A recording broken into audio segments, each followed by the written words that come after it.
College athletes are tasked with one of the roughest and hardest tasks that any college student could ask for. Athletes invest countless hours into their sport that they're playing while also being expected to excel in their study. During the athlete's sports season, they're traveling across the country, across the state that they're located in to participate in their activities with only their own money. College athletes are not given any compensation while traveling. This is why college athletes should be paid. An article from Business Insider states that athletes invest upwards of 40 hours per week into their sport while also being enrolled in their school. 40 hours per week is just as many hours as a full-time job, so it makes sense to pay them. Along with this is that money from the activities that the athletes participate in is not a benefit to the players. The money earned goes to coaches and the administration for the school. Statistics say that the majority of college athletes come from modest to poor backgrounds. The athletes are covered by scholarships that take care of their school tuition and their college fees. However, many other payments that the athletes need to pay are out of their own pocket.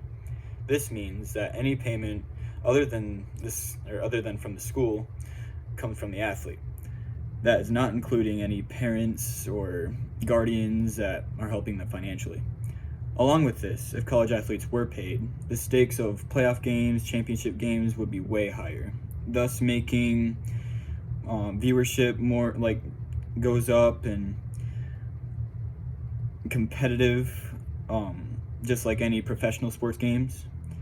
Since college sports make up a large sum of the revenue that the school brings in, this makes college sports essential for the school's success, thus making the players defined as essential workers and should be paid as workers should.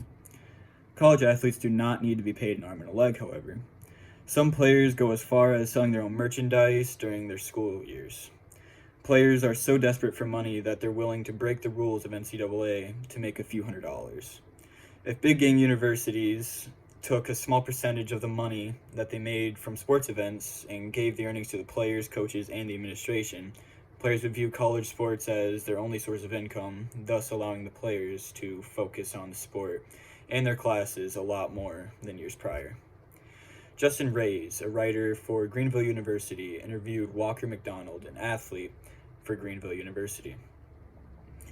Justin asked Walker if college athletes should be paid. He said, "I believe college athletes should be paid based on how much money they get from scholarships.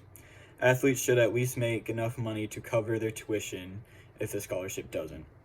Reyes also interviewed an alumni basketball player, Josias Parker, and asked him the same thing. Josias said, "I definitely think college athletes should be paid because universities make a lot of money from sports, selling tickets, concession stands, all that kind of stuff.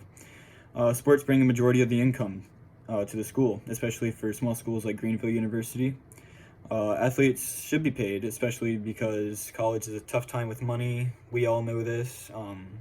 So paying money to athletes will give college athletes more relief and will try to help them and aid them whatever they need, like necessities to perform well, like working out, food, protein, all those kind of things that help athletes perform better in game situations. By allowing players to be paid, by the time they graduate, saying the player doesn't go to the next level, the student athlete will not only leave the school with countless priceless memories, but also with a small amount of savings from their sport. Given the athletes are given a scholarship for their tuition and college fees, most students actually leave their school still in debt. Furthermore, college athletes have really one of the hardest jobs in the world. They're required to do well in school while also being tasked to perform above and beyond at the collegiate level. A small piece of compensation would make the job for athletes beneficial, reliable, more fun. It'll also help the coaches and anything like that. And it'll just allow the players to really look into their foreseeable future and know that if they really want to work hard in the sport and they really want to move on to a professional level, that this is the starting point, being paid not really big dollars, but just enough to show them what this how would I say it, this company what it really has to offer. Thank you.